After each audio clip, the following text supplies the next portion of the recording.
Okay बच्चे लोग, चलिए स्टार्ट किया जाए। स्टार्ट करते हैं ना। आप लोग को पिछले क्लास में मैंने बताया है कि अगर किसी इलेक्ट्रिक डाइपोल को हम लोग इलेक्ट्रिक फील्ड में रखेंगे तो उसके ऊपर कितना टॉर्क काम करेगा, ये बात बताए हैं। जरा एक क्वेश्चन लिखेंगे, उसके बाद हम लोग आगे बढ़ेंगे। देखिए क्वेश्चन, क्वेश्चन लिखेंगे। लिखिए an electric dipole an electric dipole an electric dipole of dipole moment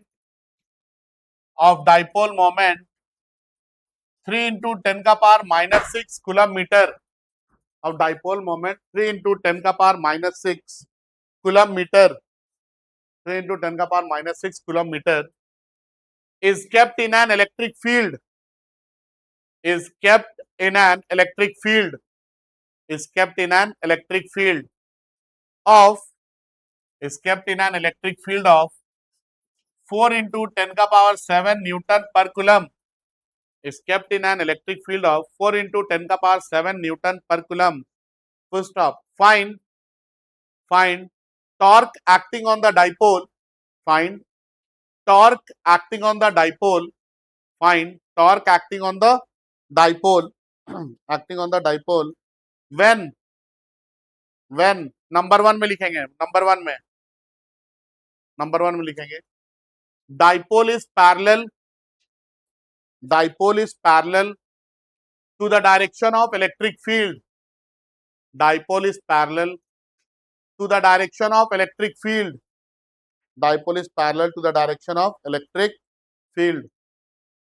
number two में dipole is anti-parallel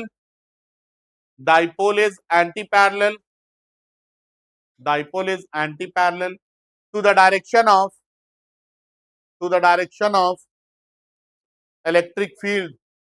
Dipole is anti-parallel to the direction of electric field. Number three में dipole is perpendicular to the direction of electric field.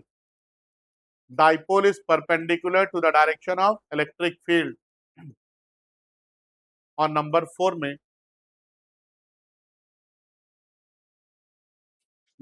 में dipole is inclined at an angle of dipole is inclined at an angle of 30 degree to the direction of electric field. At an angle of 30 degree to the direction of electric field. At an angle of 30 degree to the direction of electric field. बनाइए जल्दी से।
देखिए हमको question में दिया गया है कि इलेक्ट्रिक डाइपोल है जिसका डाइपोल मोमेंट कितना है 3 into 10 का पावर -6 है।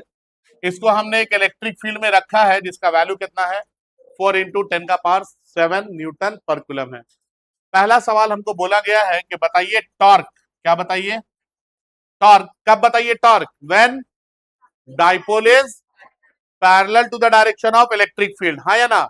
देखिए आप लोग को मैंने पढ़ाया था पिछले क्लास में कि ये चार्ज प्लेट है और यहां से इलेक्ट्रिक फील्ड बाहर की तरफ होगा, यही बताए थे ना।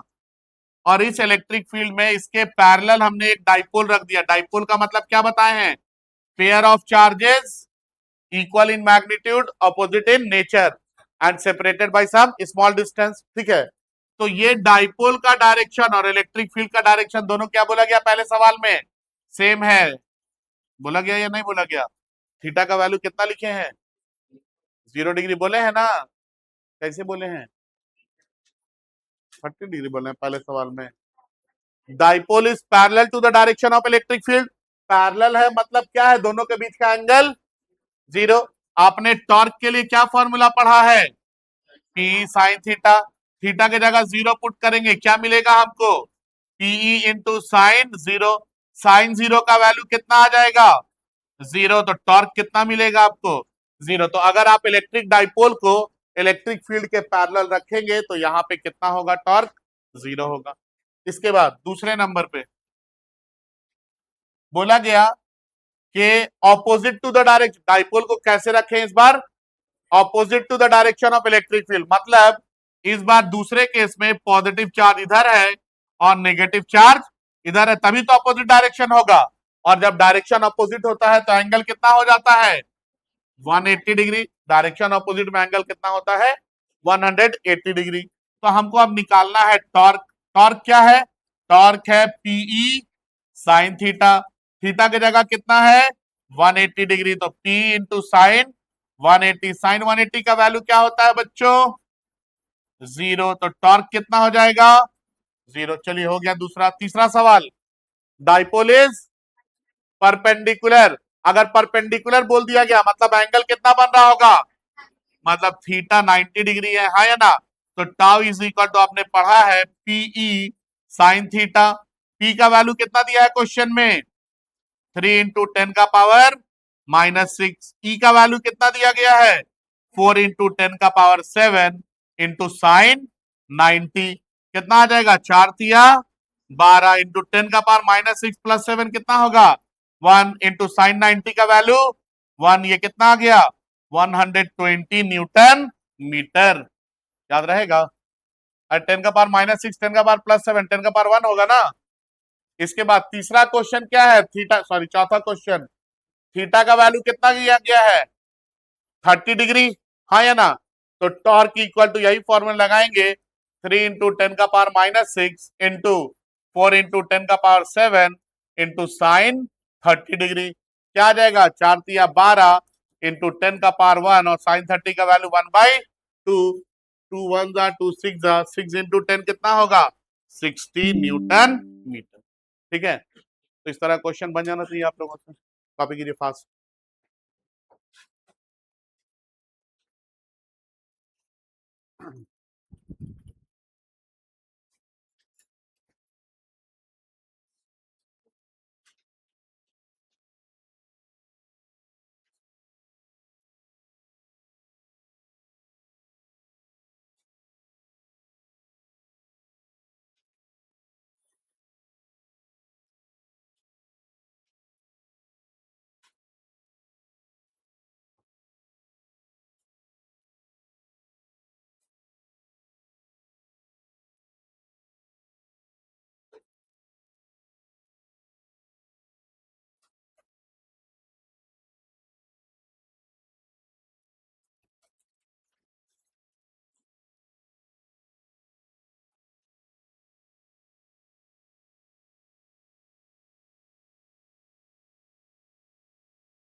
हो गया, कॉपी कर लिए लोग, आगे बढ़े।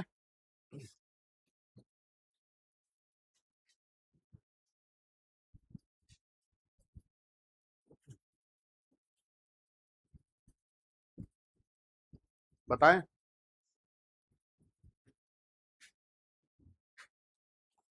सुनेंगे आगे। आप लोगों ने दो तरह का मोशन पढ़ा है, एक को आप बोलते हैं लीनियर मोशन और दूसरे को आप बोलते हैं रोटेशनल मोशन, हाँ या ना? लीनियर मोशन में बॉडी स्ट्रेट पाथ में ट्रैवल करता है और रोटेशनल मोशन में बॉडी रोटेट करता है, यही होता है ना? ठीक है, रोटेशनल मोशन में बॉडी क्या करता है? रोटेट करता है, ठीक है। लीनियर मोशन में जब बॉडी एक जगह से दूसरे जगह जाता है तो आप इस चेंज इन पोजीशन को क्या बोलते हैं? डिस्प्लेसमेंट बोलते हैं। क्या बोलते हैं? डिस्प्लेसमेंट, हाँ या ना? या फिर लीनियर डिस्प्लेसमेंट, लीनियर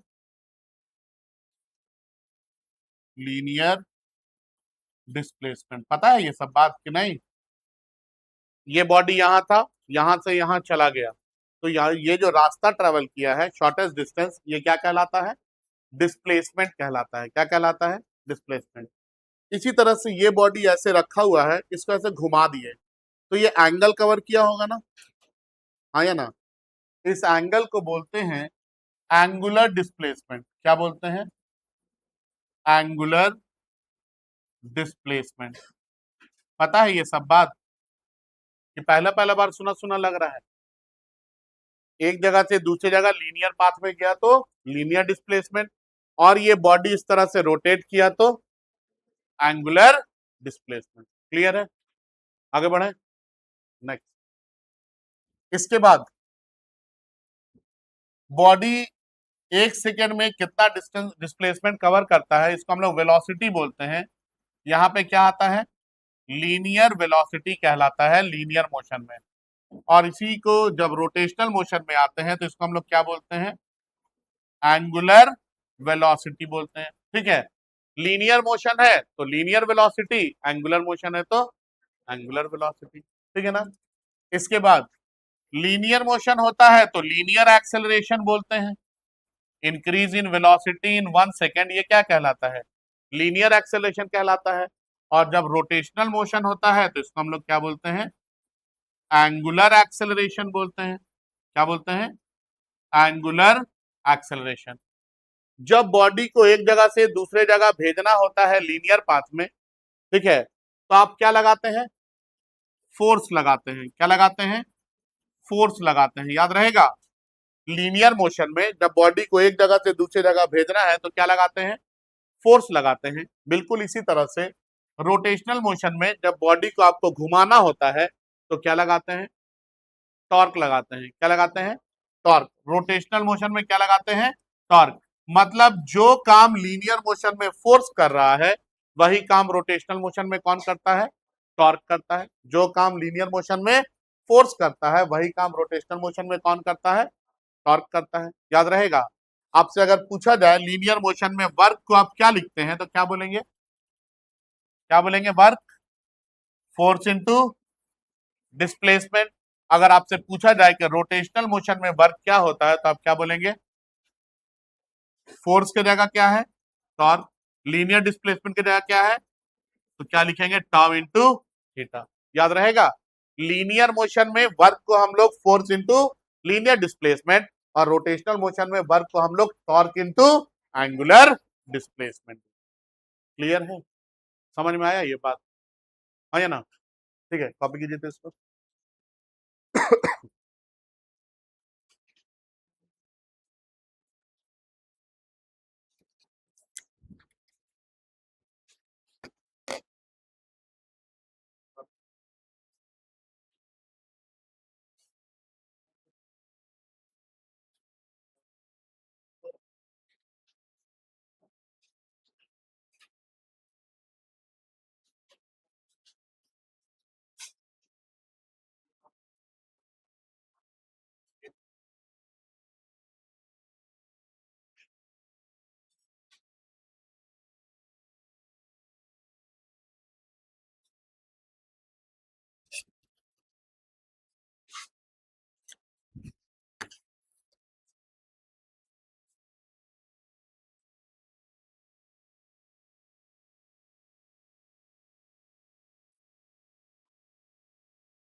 हो गया, आगे बढ़े।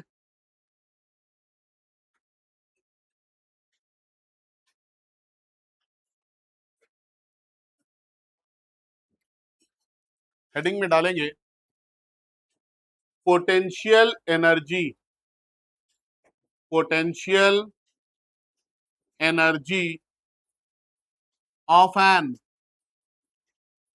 Electric dipole kept in uniform electric field. Potential energy of an electric dipole kept in uniform electric field. Kept in uniform electric field. चलिए सुनेंगे बात। पोटेंशियल एनर्जी, सबसे पहले यहां पे आते हैं, है ना। आप लोग पढ़े होंगे बहुत बार, लेकिन हमको एकदम 200% श्योर है कि आप लोगों को याद नहीं होगा। सही बात है, याद है किसी को? क्या है पोटेंशियल एनर्जी? वाह, बहुत अच्छा, सब बात। बोलिए। पोटेंशियल एनर्जी, किसी भी बॉडी के पास एनर्जी आ जाना। क्या बोल रहे हैं? किसी भी बॉडी के पास एनर्जी आ जाना, किन किन कारणों की वजह से? उसके पोजीशन में चेंज होने की वजह से, ठीक है, उसके ओरिएंटेशन में चेंज होने की वजह से, रखने का तरीका, ऐसे रखे तो कुछ और, ऐसे रखे तो कुछ और, नहीं समझे? इसको ओरिएंटेशन, रखने का जो तरीका होता है ना, इसको क्या बोलते हैं हम लोग? ओरिएंटेशन बोलते हैं। तो किसी भी बॉडी के पास एनर्जी आ जाना, उसके पोजीशन में चेंज होने की वजह से, उसके ओरिएंटेशन में चेंज होने की वजह से, या इसके कॉन्फ़िगरेशन के वजह से, बनावट की वजह से, किसकी वजह से? इसके पार्टिकल के अरेंजमेंट की वजह से, इन सब कारणों से अगर कोई एनर्जी आता है तो इस एनर्जी को हम क्या बोलते हैं? पोटेंशियल एनर्जी बोलते हैं। क्या बोलते हैं? Potential energy. मैंने आप लोगों को जब ये चैप्टर सिलेबस स्टार्ट किया था तो मैंने बोला था कि बच्चों ये जो पोटेंशियल वर्ड है ना, एकदम अपने दिमाग में सेट कर लीजिए। क्या सेट कर लीजिए? कि आज के बाद से अगर आपसे कोई भी पूछ दे कि पोटेंशियल का मतलब क्या होता है, तो बस एक लाइन में बोल देना है कि वर्क डन होता है। क्या होता है? पोटेंशियल का दूसरा मतलब क्या है? वर्क डन है। क्या है पोटेंशियल का दूसरा मतलब? Work done. समझ में आ रहा है क्या बोल रहे हैं? पोटेंशियल का मतलब क्या है? वर्क डन है। पोटेंशियल का मतलब क्या है? Work done. तो कभी भी पोटेंशियल एनर्जी आपको निकालने अगर बोला जा रहा है, मतलब आपको वहां पे वर्क डन निकालने बोला जा रहा है। क्या निकालने बोला जा रहा है? वर्क डन निकालने के लिए बोला जा रहा है। याद रहेगा? अब आगे सुनेंगे। पोटेंशियल एनर्जी किसका? इलेक्ट्रिक डाइपोल का। इलेक्ट्रिक डाइपोल बताएं ना क्या होता है? क्या होता है electric dipole? Pair of charge होते हैं। कितने चार्ज होते हैं? एक जोड़ा होता है चार्ज का। दोनों का मैग्नीट्यूड क्या होता है? सेम होता है। दोनों का नेचर क्या होता है? ऑपोजिट होता है। और एक स्मॉल डिस्टेंस से सेपरेट करके रखते हैं। इस चीज को हम लोग इलेक्ट्रिक डाइपोल बोलते हैं। क्या बोलते हैं इसको? तो पोटेंशियल एनर्जी बताना है किसका? इलेक्ट्रिक डाइपोल का। कब? जब इसको यूनिफॉर्म इलेक्ट्रिक फील्ड में रख देंगे तब। समझ में आया? क्या बोले? अब यूनिफॉर्म इलेक्ट्रिक फील्ड का मतलब क्या है सर? तो यूनिफॉर्म इलेक्ट्रिक फील्ड का मतलब है कि आप यहां पे ले लीजिए एक चार्ज प्लेट। क्या ले लीजिए? ये चार्ज प्लेट है, और इसके ऊपर हम लोग पॉजिटिव चार्ज क्या करते हैं? मान लेते हैं कि पॉजिटिव चार्ज डिस्ट्रीब्यूटेड है, ठीक है।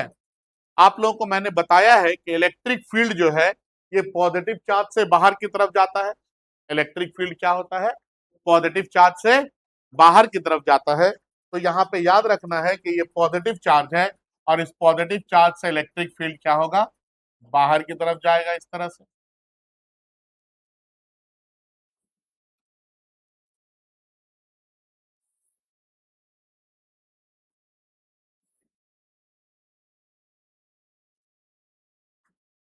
ये इलेक्ट्रिक फील्ड है, ठीक है। बोला गया है इस इलेक्ट्रिक फील्ड में हमने क्या किया? इलेक्ट्रिक डाइपोल को रखा। किसको रखा? इलेक्ट्रिक डाइपोल को। तो हम लोग करते क्या है कि यहाँ पे एक इलेक्ट्रिक डाइपोल रख देते हैं, मतलब पेयर ऑफ चार्ज को रख देते हैं। ये चार्ज मान लेते हैं माइनस क्यू है, और यहां से ये चार्ज जो है मान लेते हैं प्लस क्यू है। ठीक है, समझ में आया कुछ बात? ठीक है, ये चार्ज माइनस क्यू है, ये चार्ज प्लस क्यू है। बाबू डाइपोल है तो इसके बाद डाइपोल मोमेंट भी होगा, और डाइपोल मोमेंट का डायरेक्शन मैंने बताया है कि ये नेगेटिव चार्ज से पॉजिटिव चार्ज की तरफ होता है। ठीक है, मान लीजिए इलेक्ट्रिक फील्ड और डाइपोल मोमेंट के बीच में जो एंगल है, ये एंगल कितना बन रहा है? थीटा बन रहा है। अब हम इस डाइपोल को यहाँ पे रखे हैं, रखना मतलब ओरिएंटेशन, हाँ या ना? किसी डाइपोल के पास उसके ओरिएंटेशन के वजह से जो भी एनर्जी आता है, उस एनर्जी को हम लोग क्या बोलते हैं? पोटेंशियल एनर्जी बोलते हैं। ठीक है, ओरिएंटेशन बोले तो रखने का तरीका, हाँ या ना? किसी डाइपोल को हम इलेक्ट्रिक फील्ड में किस तरह से रखे हैं, इस रखने के तरीका के वजह से जो एनर्जी आएगा, इस एनर्जी को हम लोग क्या बोलेंगे? पोटेंशियल एनर्जी बोलेंगे। याद रहेगा? क्या बोले? किसी डाइपोल के पास उसके ओरिएंटेशन के वजह से, किसकी वजह से? ओरिएंटेशन का मतलब रखने का तरीका, ठीक है ना? उसके ओरिएंटेशन के वजह से जो एनर्जी आता है, उस एनर्जी को हम लोग क्या बोलते हैं? पोटेंशियल एनर्जी बोलते हैं। ठीक है, नहीं समझे? आया ना? ठीक है, अब इसको कैलकुलेट कैसे करते हैं ये समझिए। मान लेते हैं अभी हमने इसको यहाँ पे इस तरह से रखा है, इसका जो इनिशियल एंगल है ये थीटा आई है। इनिशियल एंगल कितना है? थीटा आई है। ये डाइपोल है, इसका इनिशियल एंगल कितना है? थीटा आई है। देखेंगे इधर, हम इस डाइपोल को किए क्या, इस तरह से पकड़ के ऐसे घुमा दिए, घुमा दिए तो कुछ फाइनल एंगल मिलेगा, हाँ या ना? इस डाइपोल को बाहर से टॉर्क लगा के हमने क्या किया? रोटेट कर दिया। समझ में आ रहा है क्या बोल रहे हैं? इस डाइपोल को बाहर से टॉर्क लगा के क्या कर दिए? रोटेट करवा दिए, और रोटेट जब करवाए तो फाइनल एंगल कितना आ गया? थीटा एफ आ गया। कितना आ गया? Theta F. ये क्या है? फाइनल एंगल है। अब बताइए आप इसको, जब हम यहां से टॉर्क लगा के घुमा रहे हैं, मतलब पक्का है कि हम वर्क कर रहे होंगे, हाँ या ना? टॉर्क लग रहा है और ये रोटेट कर रहा है तो वर्क मिलेगा ना। अभी तुरंत ना पढ़े हैं कि वर्क डन इक्वल टू क्या होता है? टॉर्क इनटू एंगुलर डिस्प्लेसमेंट, पढ़ा है ना यार, हाँ या ना? तो टॉर्क लग रहा है, टॉर्क लगने की वजह से ये क्या हो रहा है? रोटेट हो रहा है। और जब हम इसको रोटेट किए तो थीटा आई से कहां पहुंच गया? थीटा एफ पे पहुंच गया फाइनल एंगल। तो थीटा आई से रोटेट करवा के थीटा एफ तक पहुंचाने में हमको क्या करना पड़ा होगा? वर्क डन करना पड़ा होगा। यही वर्क डन यहाँ पे एनर्जी के फॉर्म में स्टोर होगा, जिसको हम लोग क्या बोलेंगे? पोटेंशियल एनर्जी बोलेंगे। क्या बोलेंगे? पोटेंशियल एनर्जी बोलेंगे। याद रहेगा? भुला जाएंगे? याद रहेगा ना? लिखेंगे, potential energy of an electric dipole kept in uniform electric field. लिखेंगे, इसमें लिखेंगे, लिखिए, the energy possessed, the energy possessed, the energy possessed by an electric dipole, by an electric dipole, the energy possessed by an electric dipole, by an electric dipole due to, due to, due to its orientation, due to its orientation, due to its orientation in electric field, due to its orientation in electric field, due to its orientation in electric field is known as, is known as, is known as potential energy of an electric dipole, is known as potential energy of an electric dipole, is known as potential energy of an electric dipole, potential energy of an electric dipole. उसके नीचे के line में लिखेंगे, उसके नीचे के line में, it is measured by, it is measured by, it is measured by the amount of work done, it is measured by the amount of work done, it is measured by the amount of work done in rotating the dipole, in rotating the dipole, in rotating the dipole by some external torque, in rotating the dipole by some external torque, by some external torque, by some external torque. ठीक है ना। Heading में डालेंगे expression for, expression for, expression for potential energy, expression for potential energy of an electric dipole, expression for potential energy of an electric dipole kept in uniform electric field, expression for potential energy of an electric dipole kept in uniform electric field, kept in uniform electric field। अब सुनेंगे बात। आपको पता है कि work done जो है ये टाउ इंटू थीटा है, टॉर्क इंटू एंगुलर डिस्प्लेसमेंट। समझिए, जो बात बता रहे हैं इसको अभी समझ जाइए, आगे जब कहीं पे बताएंगे तो बार बार ये चीज रिपीट नहीं करेंगे, है ना। देखिए इधर, आपको पता है टॉर्क इक्वल टू क्या होता है, पी साइन थीटा। अब देखिए बच्चे लोग, आप इसको जैसे जैसे घुमाएंगे वैसे वैसे थीटा चेंज होगा, नहीं समझे। अरे ये डाइपोल को अगर आप घुमाएंगे तो थीटा का वैल्यू चेंज होगा ना यार। थीटा का वैल्यू अगर चेंज होगा तो साइन थीटा का वैल्यू चेंज होगा, और साइन थीटा अगर चेंज होगा तो ये क्या करेगा, टॉर्क को चेंज करेगा, हाँ या ना। और टॉर्क अगर चेंज होगा तो ये कौन सा टॉर्क कहलाएगा, वेरिएबल टॉर्क। क्या कहलाएगा, वेरिएबल टॉर्क।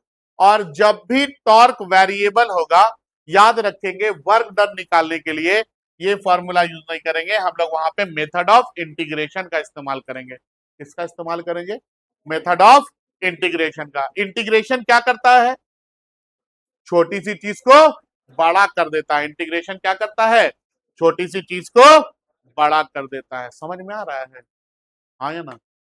ठीक है, तो जब भी टॉर्क वेरिएबल होगा, टॉर्क वेरिएबल होगा तो वर्क निकालने के लिए हम लोग किसका इस्तेमाल करेंगे, मेथड ऑफ इंटीग्रेशन का इस्तेमाल करेंगे। ठीक है, और मेथड ऑफ इंटीग्रेशन क्या करता है, छोटी चीज को बड़ा कर देता है। यहां पे बहुत बड़े एंगल से रोटेट हुआ है, थीटा आई से कहां पहुंच गया है, थीटा एफ पहुंच गया है। ठीक है, इतना बात याद रहेगा। आगे बढ़े, चलिए सुनेंगे अभी, है ना। मान लेते हैं कि हम इस टॉर्क, ये जो आपको डाइपोल दिख रहा है, इस डाइपोल को मैंने बहुत छोटे से एंगल से क्या किया, रोटेट कर दिया। इस डाइपोल को बहुत छोटे से एंगल से मैंने क्या किया, रोटेट कर दिया। ये चार्ज माइनस क्यू है, ये चार्ज प्लस क्यू है, और ये जो छोटा सा एंगल से रोटेट हुआ है, इस एंगल को मैंने डी थीटा बोल दिया। क्या बोल दिया बाबू, डी थीटा। अब देखिए, इसको बहुत छोटे से एंगल से मोड़ने के लिए हमको छोटा सा वर्क करना पड़ा होगा।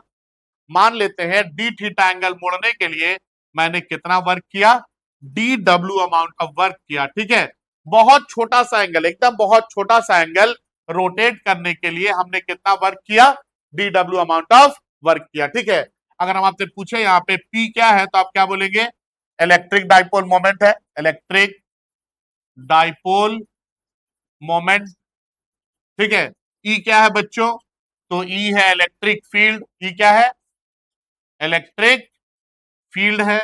इसके बाद डी डब्ल्यू क्या है, small amount of work done, small amount of work done to rotate the dipole by कितना, by D theta, to rotate the dipole by D theta. आप सुनेंगे इधर, अगर हम ये छोटे से एंगल से, छोटे से एंगल को रोटेट किया गया डाइपोल को, अगर हम इसका वर्क डन निकाल लें तो हम बड़े एंगल का वर्क डन नहीं निकाल सकेंगे, आसानी से निकाल लेंगे।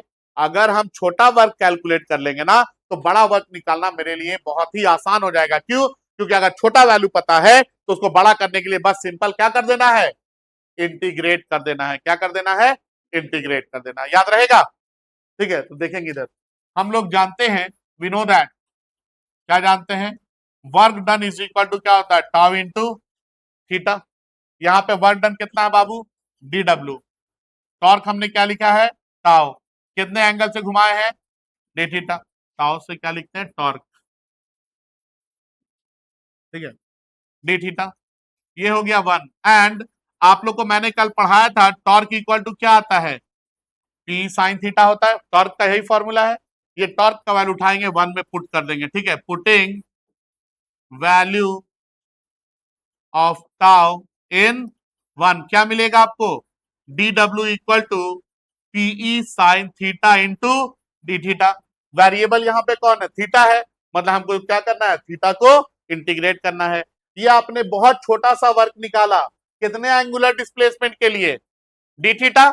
अरे कितना से मूव किया है, डी थीटा से रोटेट किया है ना, तो आपने बहुत छोटा सा वर्क डी डब्ल्यू निकाला, कितने एंगल के लिए, डी थीटा एंगल के लिए। अगर आपको बड़ा वर्क निकालना है तो आपको इसके लिए क्या करना पड़ेगा, इंटीग्रेट करना पड़ेगा। तो हम लोग इसको इंटीग्रेट करेंगे, now integrating, now integrating, integrate करें, चलिए देखेंगे इसको। Integration of D W this is equal to P into E into integration of sine theta D theta. बताइए थीटा का वैल्यू स्टार्ट कहां से हो रहा है, थीटा आई से, थीटा का वैल्यू एंड कहां पे हो रहा है, थीटा एफ पे, यही है ना। क्या आप बता सकते हैं डी डब्ल्यू का इंटीग्रेशन कितना होगा, डब्ल्यू होगा पीई इंटू क्या आ जाएगा, साइन थीटा का integration minus cos theta, sine theta का इंटीग्रेशन क्या होता है, minus cos theta. Lower value कितना है, थीटा आई, अपर वैल्यू कितना है, थीटा एफ है। क्लियर है, हाँ या ना। देखिए ये जो अंदर है माइनस दिख रहा है ना, आप इसको प्लस भी लिख सकते हैं। कैसे लिख सकते हैं, तो माइनस हटा देंगे प्लस लिख देंगे, हाँ या ना। नहीं ऐसा नहीं होता है, ठीक है। माइनस को आप प्लस लिख सकते हैं, लेकिन उसके लिए आपको ये जो लिमिट दिया गया ना, इसको इंटरचेंज करना होगा। क्या करना होगा, मतलब जो लिमिट लोअर है उसको कहां भेजना होगा, ऊपर, और जो ऊपर वाला लिमिट है उसको कहां भेजना होगा, नीचे भेजना होगा, ठीक है। अब यहाँ पे थीटा की जगह पहले अपर लिमिट पुट करेंगे, क्या मिलेगा, पीई इंटू कितना, कॉस, अपर लिमिट कितना है, थीटा आई है, माइनस कॉस लोअर लिमिट कितना है, थीटा एफ है, ठीक है।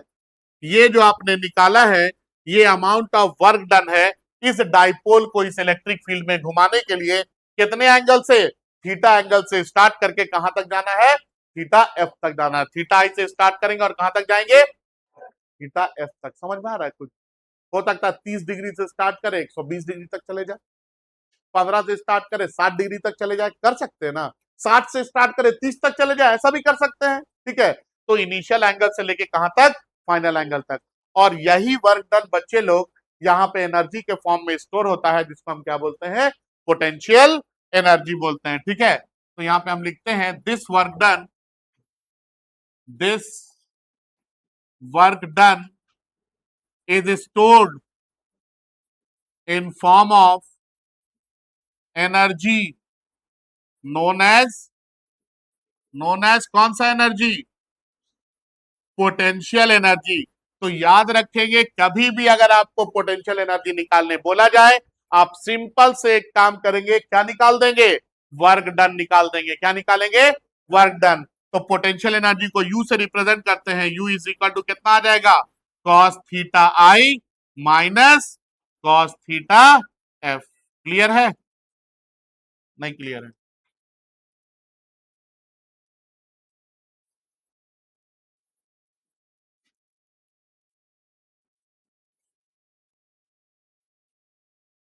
Cos theta I minus cos theta F, ये मिल गया आपको पोटेंशियल एनर्जी।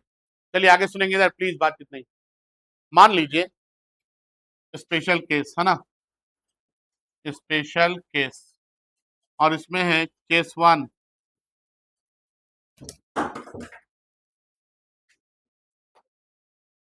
क्या है, केस 1,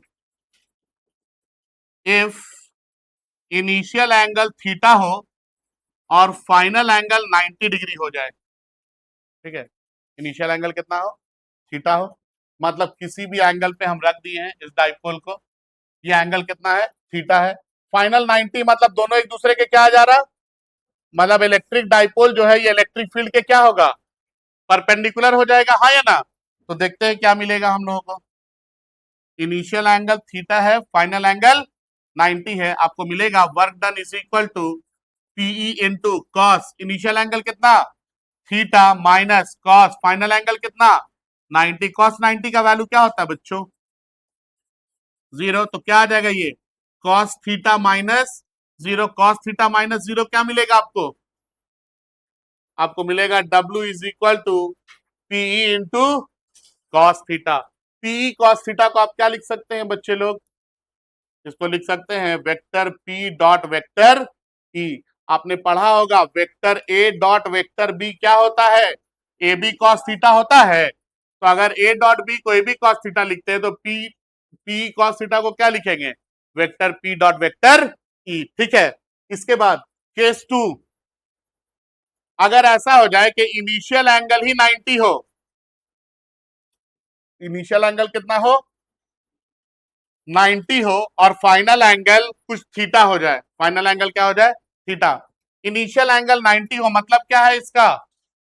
मतलब ये है कि ये डाइपोल पहले ही से इलेक्ट्रिक फील्ड के पास ऐसे रखा हुआ था, बाद में ये क्या हो गया, इसको घुमा करके कितने एंगल पे ले आया? थीटा एंगल पे ले आया। ठीक है, समझेंगे अब बात। तो आपको मिलेगा work done is equal to P into कितना? कॉस 90 माइनस कॉस थीटा, यही ना होगा? फॉर्मूला पुट करेंगे तो कॉस 90 का वैल्यू कितना आ जाएगा? जीरो आ जाएगा, और minus cos theta, zero minus cos theta minus cos theta होगा, तो W इक्वल टू कितना आ जाएगा? P into minus cos theta. इसको क्या लिख सकते हैं? W equal to minus of PE cos theta, और पी कॉस थीटा को क्या लिखते हैं वेक्टर के फॉर्म में? Vector P dot vector E। ठीक है, अब एक बात बताइए कि ये नेगेटिव साइन क्या शो कर रहा है? ये नेगेटिव साइन क्या शो कर रहा है? हाँ, देखिए इधर देखिए, आपने अभी बताया है कि ये इलेक्ट्रिक फील्ड है ना, और ये इलेक्ट्रिक फील्ड का डायरेक्शन है। ये कंडीशन के हिसाब से डाइपोल को हम ऐसे रखे हुए थे, परपेंडिकुलर तभी ना होगा यार, है कि नहीं? यहाँ पे चार्ज माइनस क्यू, यहाँ पे चार्ज प्लस क्यू। अब बताइए ये पॉजिटिव, ये पॉजिटिव, क्या होगा पॉजिटिव पॉजिटिव में? रिपेल करेगा तो इधर एक फोर्स लगेगा, F equal to Q into E. ये पॉजिटिव ये नेगेटिव, क्या होगा पॉजिटिव नेगेटिव में? यहाँ पे F इक्वल टू कितना काम करेगा? Minus of Q into E vector, हाँ या ना? अब देखिए ये 90 डिग्री से रोटेट होकर के किसी थीटा एंगल पे चला आया। अच्छा बाबू एक बात बताइए, यहाँ पे रोटेट करवाने के लिए हमको करवाना होगा या अपने आप इस फील्ड की वजह से ये रोटेट कर जाएगा? बोलिए, हम फोर्स लगा रहे हैं या इस फील्ड के वजह से इसके ऊपर ये दोनों फोर्स लग रहा है जो इसको क्या कर सकता है? रोटेट कर सकता है। क्या हो रहा है? अपने आप हो जाएगा ना, ये फील्ड इसको फोर्स लगा के घुमा देगा। 90 डिग्री पे था, ये फोर्स लगा और फोर्स की वजह से ये क्या हो जाएगा? रोटेट कर जाएगा। हम तो यहाँ पे कुछ नहीं करेंगे, मतलब अगर ये रोटेट किया तो यहाँ पे रोटेट करवाने में जो वर्क हुआ है वो कौन किया? सिस्टम खुद से किया। कौन किया वर्क? ये सिस्टम अपने आप वर्क किया। ठीक है, अगर सिस्टम खुद से वर्क करता है तो वो वर्क ऑलवेज क्या आता है? नेगेटिव आता है। तो हम बोलते हैं यहाँ पे कि negative sign shows that, negative sign, negative sign shows that work is done by the system itself। Work जब भी नेगेटिव आएगा तो हम क्या बोलेंगे? वर्क यहाँ पे कौन कर रहा है? सिस्टम खुद से कर रहा। तो यहाँ पे देखिए पहले वाले केस में जब हम घुमाए तो हमको घुमाना पड़ा, और दूसरे वाले केस में ये क्या हो गया? अपने आप घूम गया। देखिए थीटा से 90 गया ना, 30 डिग्री से 90 डिग्री गया तो हमको घुमाना पड़ा, लेकिन 90 से 30 जाएगा तो ये अपने आप जा सकता। याद रहेगा? और अपने आप अगर वो काम कर ले रहा मतलब work is done by the system itself, और वो ऑलवेज क्या होगा बाबू? नेगेटिव। क्लियर है? हाँ या ना? कॉपी करेंगे इसको।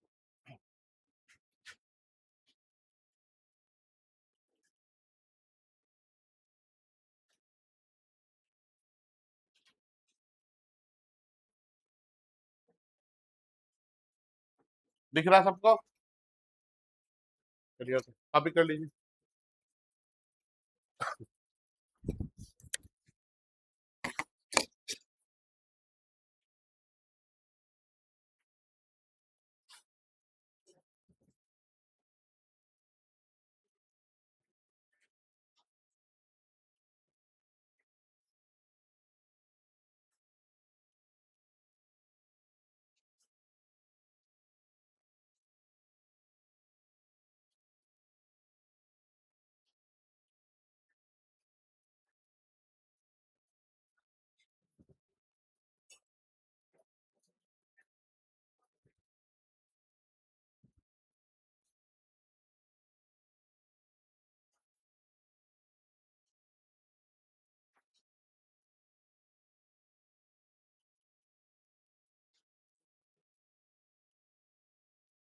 ये डेरिवेशन बहुत इंपॉर्टेंट है इस बार के लिए, बहुत ज्यादा, है ना, याद रखेंगे। 3 मार्क्स में, कितने मार्क्स में? 3 मार्क्स। पोटेंशियल एनर्जी के लिए बोलेगा डेरिवेशन।